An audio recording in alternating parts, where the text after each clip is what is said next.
What's up, guys? I'm nobody special. This is the last day of my road trip. I'm at the airport here in Atlanta.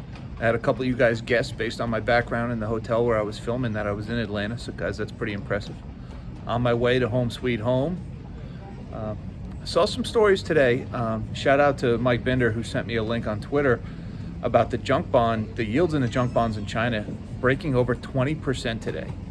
And that Kaiser, I don't know the pronunciation, but another of those Chinese developers had missed a payment on what they call a wealth management product.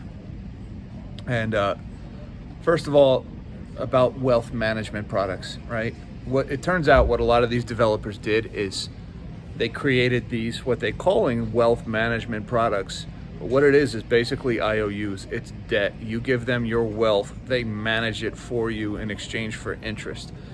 And it looks like what a lot of these developers did is they used it to get around a lot of the regulatory hurdles that comes with the bond market and with existing commercial loans.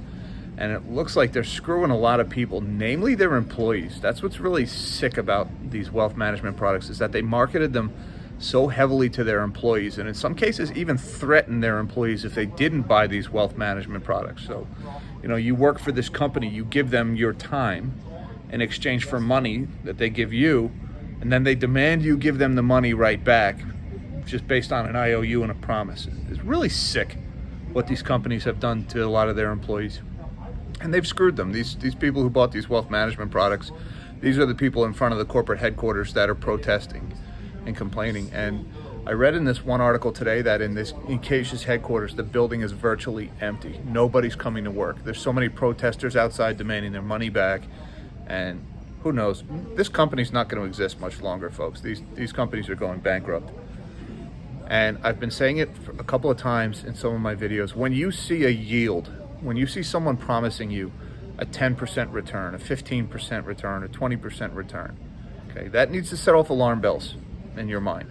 When you see someone promising you a return, you need to understand that you are taking a risk in exchange for that return. And the higher the return, the higher the risk. And anybody who tells you they're going to give you a return like that without you taking on any risk is selling you snake oil. Because if somebody can borrow money from you at no risk, then they don't need to pay you a return that big. They can go to any other place and borrow money at a cheaper rate than that. People don't give away money for nothing. Trust me, when you see a yield like that, you're taking risk. That means your principal is at risk. Run, okay? Not financial advice, not a financial advisor. This is just financial edutainment. You do your own research, your own DD, arrive at a decision that's right for you. But folks, if you see a yield like that, run. And the only thing I can think about is in these DeFi apps right now, a lot of stuff surrounding crypto where they're promising you returns like that. Now, I don't know a whole heck of a lot about DeFi. I have to preface by saying that I have not dug very deeply into this, but I see a lot of these apps that are saying you deposit your Bitcoin or your crypto with us and we will give you a worry-free 15-20% return. Folks, that should be setting off alarm bells in your heads, all right? There's something going on there.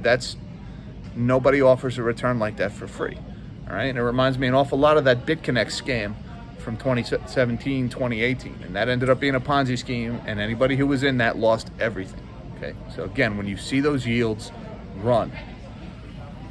Now, the other thing I want to talk about is the Chinese junk bond market. When they're yielding 21%, all right, you need to understand what that means. These companies are very heavily indebted. They owe a ton of money. All right, scientifically speaking, they owe a metric crap ton of money. And a lot of these companies have existed by taking the old debt and paying it off with new debt, and the new debt has a lower interest rate.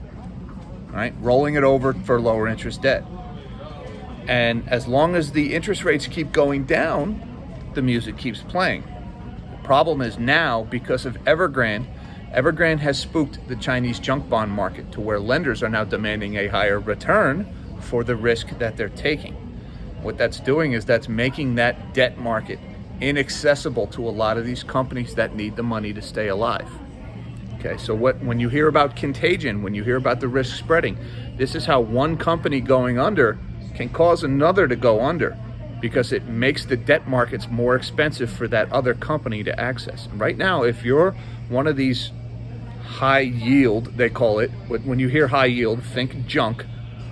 If you're one of these high yield borrowers, you're paying 20% to borrow money right now. So if you need to pay off an old 5% loan and you have to do it by taking out a 20% loan, you just signed your death warrant. You're going under, especially considering that the sales have frozen at a lot of these property developers. They're not making any money anymore. Nobody's buying anything, and rightly so. Who would buy an apartment in China right now? So we are on the brink of a wave of defaults in China. All right, things are going under in China. A lot of these developers are going to fail one by one, and it's going to spread to other industries. All right, because right now what's happening with the developers is driving up the cost of these, or is driving up the yields, of these junk bonds. That means other industries that are involved in these high yield bonds or these junk bonds, they're having to start paying higher interest rates too, which means they're going to start going under. And this is going to spread to other industries. All right, not just construction, not just developers, not just their suppliers, not just their contractors. It's going to spread to other areas of the economy.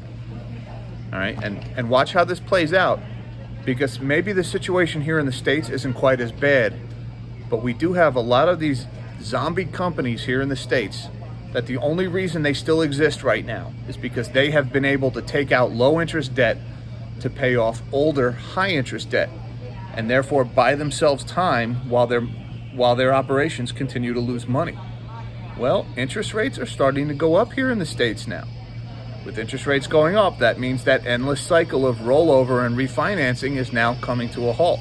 And if these companies don't make money, then their days are numbered. So keep an eye on the Chinese junk bond market, because that is a good barometer for the global economy right now. And granted, things in China are a little extreme, and I've documented just the lunacy of the Chinese real estate market and how crazy it is.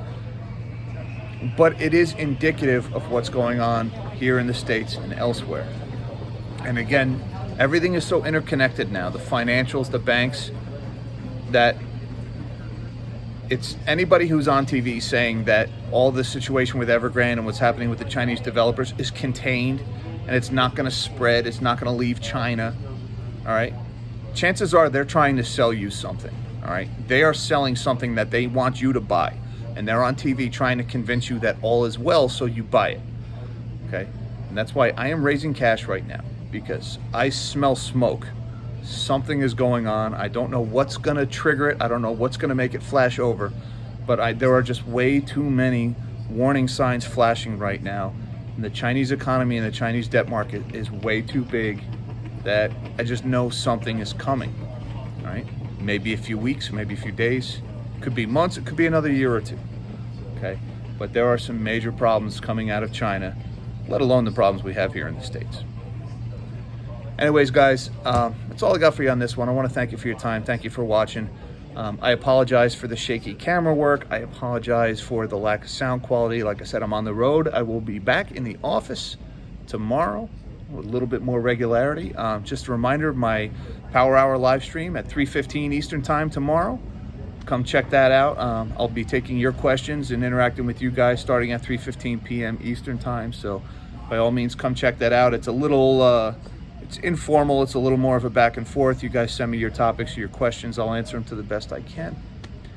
Anyways, guys, thanks again. Don't forget, give me a thumbs up, subscribe to my channel, hit that notification bell.